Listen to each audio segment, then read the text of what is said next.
Bugun men juda muhim mavzuni tushuntirib beraman. Bepul yo'l kira bekor qilinadimi? Transportdagi imtiyozlar qisqaradimi? Yangi reforma nimani o'zgartiradi va oddiy odam bundan qanday zarar ko'rishi yoki aksincha qanday foyda ko'rishi mumkin? Bu masala faqat nafaqaxo'rlar, talabalar yoki nogironligi bor fuqarolarga emas, deyarli hammaga taalluqli. Chunki jamoat transporti narxi, kompensatsiya tartibi, kimga bepul yurish huquqi berilishi, kimga pul qaytarilishi, kim esa o'z hisobidan to'lashi kerakligi oilaviy budjetga bevosita ta'sir qiladi. Agar siz avtobus, metro, tramvay yo'nalishli transportdan foydalanadigan bo'lsangiz, albatta oxirigacha eshiting. Men bu mavzuni shu uchun emas, amaliy tomondan tushuntiraman. Kim xavotir olishi kerak, kim shoshmasligi kerak, qaysi hujjatlar kerak bo'lishi mumkin, qayerga murojaat qilish kerak va eng muhimi, huquqingizni yo'qotib qo'ymaslik uchun nimalarga e'tibor berish zarur. Kanalga hoziroq obuna bo'ling, videoga like bosing. Chunki bunday ma'lumotlar vaqtida yetib borsa, ko'pchilik keraksiz xarajatdan qutuladi. Avval tizim qanday ishlaganini tushunib olaylik. Ko'p yillar davomida ayrim toifadagi fuqarolar jamoat transportida bepul yoki imtiyozli yurish huquqiga ega bo'lgan. Masalan, urush qatnashchilari, mehnat faxriylari, nogironligi bo'lgan shaxslar, ayrim pensionerlar, o'quvchilar yoki talabalar, davlat tomonidan berilgan boshqa ijtimoiy himoyaga muhtoj qatlamlar transportda chegirma yoki bepul yurishdan foydalangan. Lekin amalda bu tizim hamma joyda bir xil ishlamagan. Masalan, bir hududda imtiyoz hujjatini ko'rsatgan odam avtobusga bemalol chiqadi. Boshqa hududda haydovchi menga bunday ko'rsatma berilmagan deydi. Yana bir joyda metroda kartangiz o'tadi. Lekin avtobusda muammo chiqadi. Ayrim hollarda transport korxonasi bepul yo'lovchilar uchun davlatdan kompensatsiya oladi, ayrim hollarda esa zarar o'zida qoladi.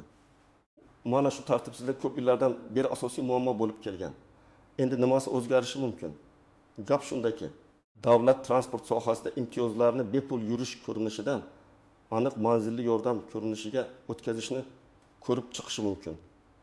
Oddiy tilda aytsam, odam transportga chiqib bepul yurmaydi. Balki unga oyma-oy ma'lum miqdorda pul, elektron limit yoki kompensatsiya beriladi. Keyin u o'sha mablag'ni transport uchun ishlatadi.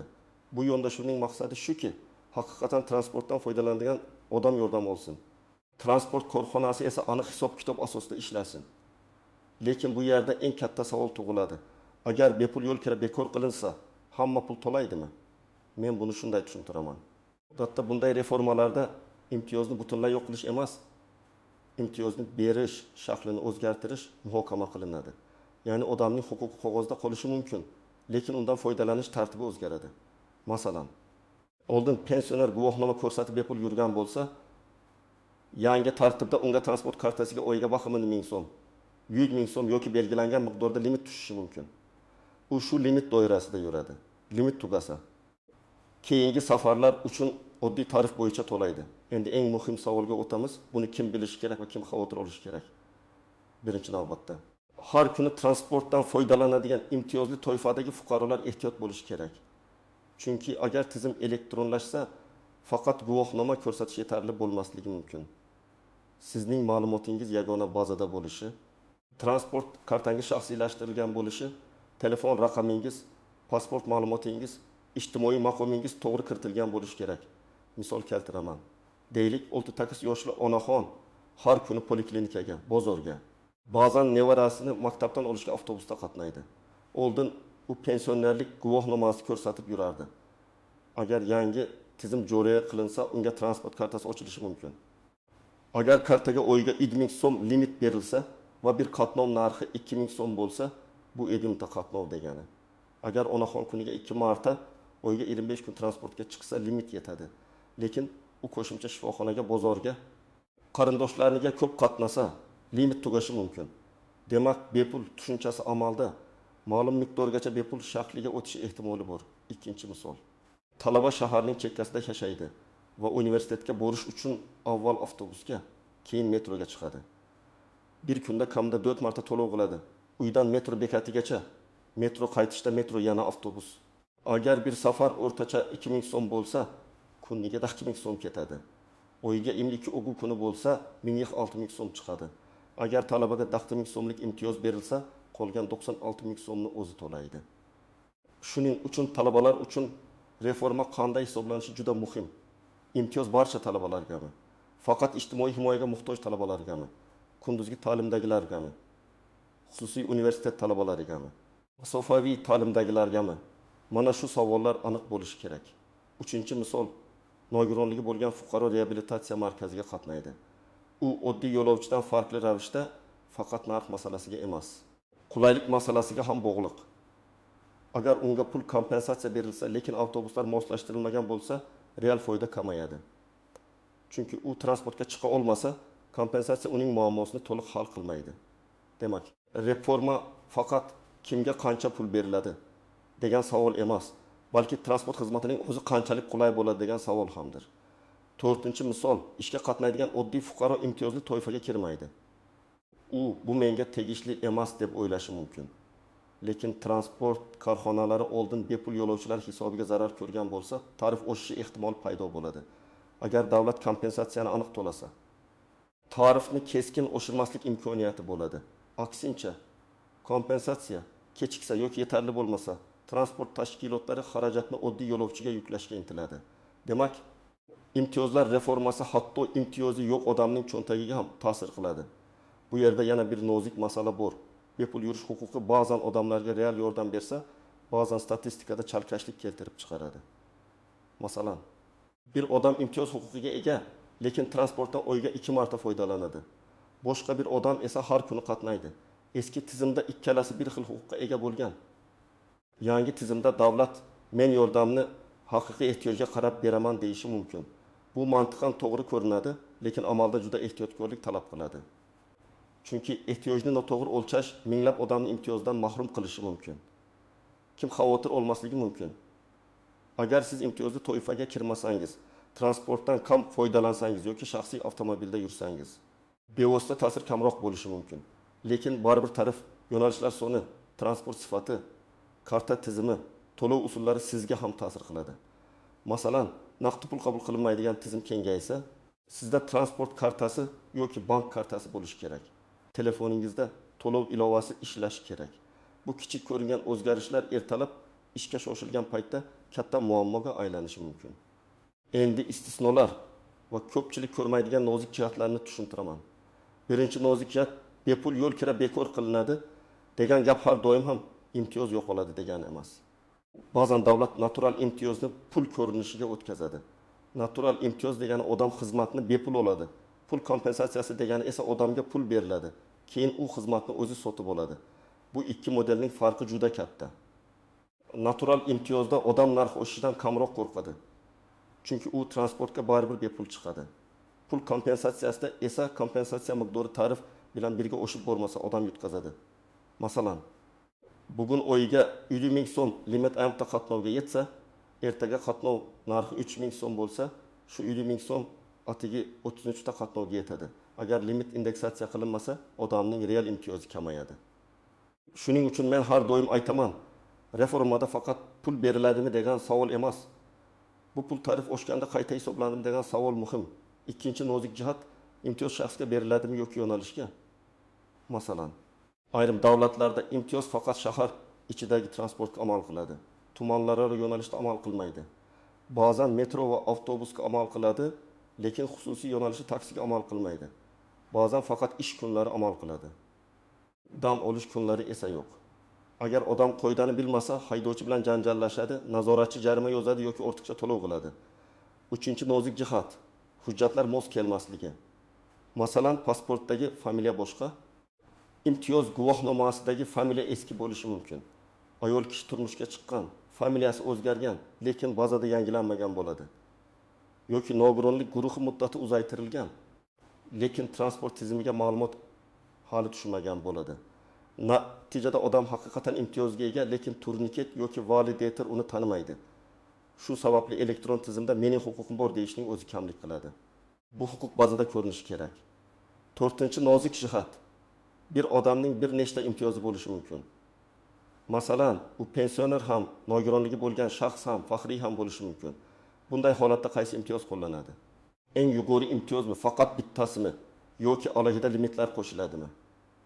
Agar tartib aniq yozilmasa, amalda odam o'ziga tegishli yordamning bir qismini ola olmay qolishi mumkin.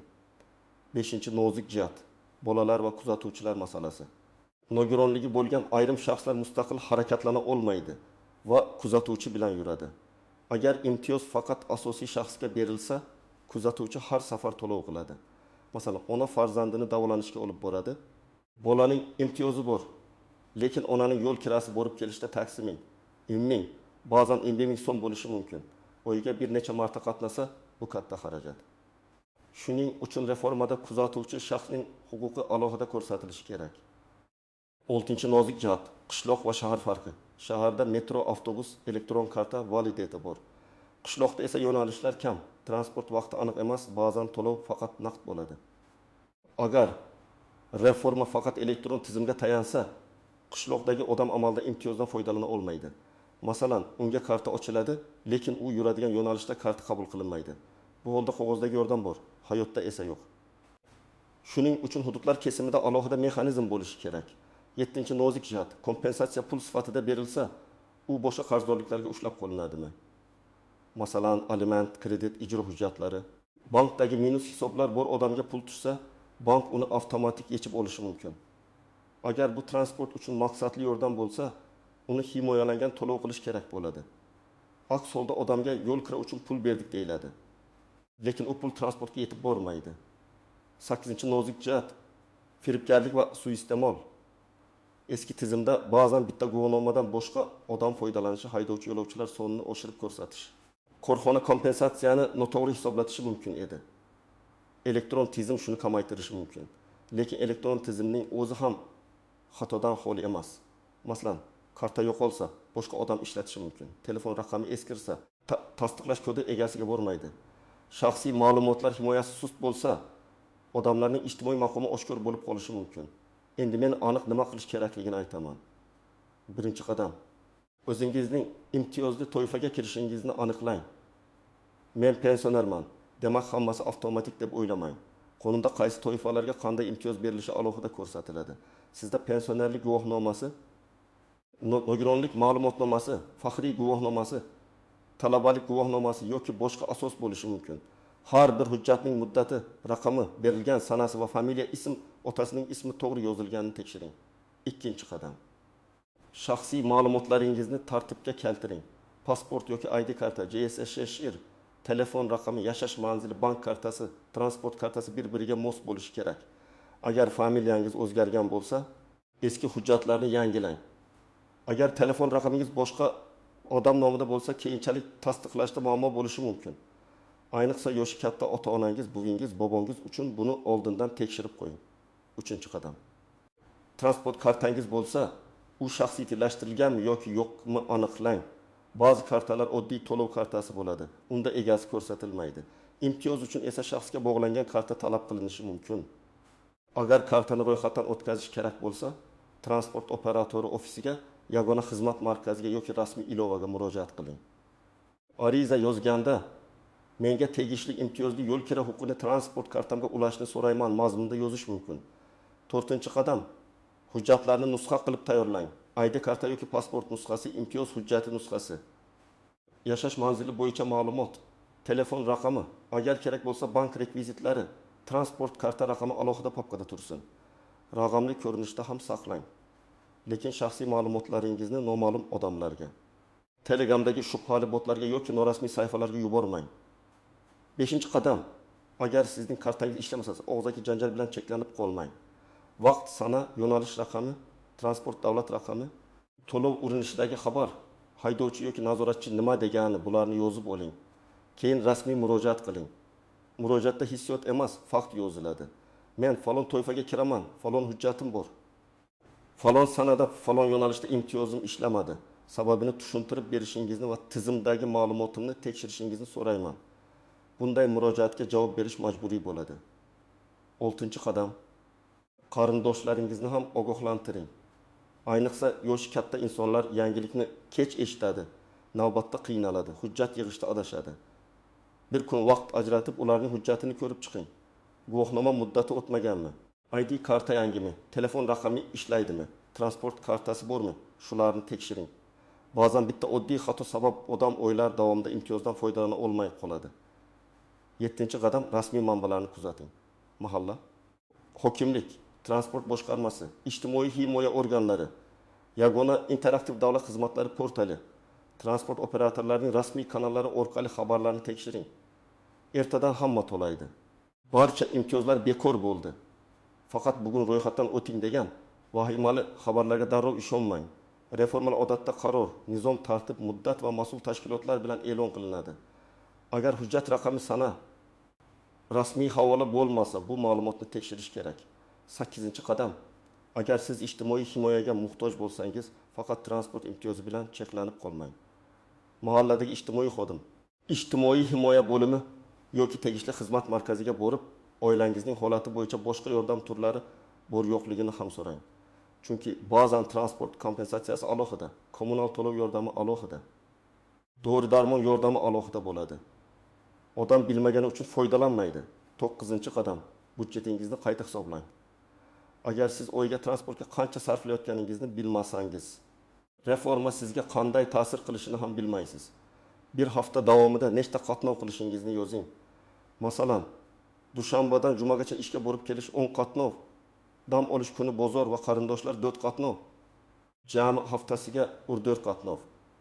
Bir oyda taxminan 26 qatnov. Agar bir qatnov 2000 so'm bo'lsa, 12000 so'm. Agar sizga 2000 so'm limit berilsa, 32000 so'm qo'shimcha xarajat bo'ladi. Mana shunday hisob odamga real vaziyatni ko'rsatadi. 10-qadam, jamoatchilik muhokamasida qatnashing. Agar loyiha e'lon qilinsa, menga yoqmadi deyishning o'zi yetmaydi. Aniq taklif yozing. Masalan, transport kompensatsiyasi tarif o'sishiga qarab indeksatsiya qilinsin. Nogironligi bo'lgan shaxsning kuzatuvchisi uchun ham imtiyoz saqlansin. Qishloq hududlarida naqd kompensatsiya yoki alternativ mexanizm bo'lsin. Talabalar uchun o'qish joyi va yashash manzili masofasi inobatga olinsin. Ana shunday takliflar qaror sifatiga ta'sir qiladi. Yana bir muhim maslahat, huquqingizni isbotlash masalasida shoshqaloqlik qilmang. Agar sizga transportda imtiyozingiz bekor bo'lgan deysa, darrov xulosa chiqarmang. Bu haydovchining xabari bo'lmasligi, tizimdagi vaqtinchalik xato, kartaning bloklanishi yoki bazadagi kechikish bo'lishi mumkin. Avval rasmiy tekshiruv talab qiling. Agar yozma javobda haqiqatan imtiyoz bekor qilingani aytilsa, o'sha javob asosida yuqori tashkilotga murojaat qilish mumkin. Demak, bepul yo'l kira masalasida eng to'g'ri yondashuv shuki, vahimaga tushmaslik kerak, lekin beparvo ham bo'lmaslik kerak. Reforma bo'lsa, uning asosiy mazmuni imtiyozni bekor qilish emas, uni aniq hisob-kitob va elektron tizim orqali tartibga solish bo'lishi mumkin. Lekin bu jarayonda kompensatsiya miqdori, kimlarga berilishi, qaysi transportda amal qilishi, kuzatuvchilar huquqi, qishloq hududlari, hujjatlar mosligi va tarif oshishi kabi masalalar juda muhim. Men sizga tavsiya qilaman. Hujjatlaringizni tekshiring, transport kartangizni tartibga keltiring, rasmiy xabarlarni kuzating, oilangizdagi yoshi katta insonlarga yordam bering va o'z xarajatingizni oldindan hisoblab chiqing. Shunda yangi tartib joriy qilinsa ham siz tayyor bo'lasiz va huquqingizni yo'qotib qo'ymaysiz. Sizningcha bepul yo'l kira saqlanib qolishi kerakmi yoki pul kompensatsiyasi adolatliroqmi? Fikringizni izohlarda yozing. Agar video foydali bo'lgan bo'lsa, like, kanalga obuna bo'ling va bu ma'lumotni transportdan foydalanadigan yaqinlaringizga ham yuboring.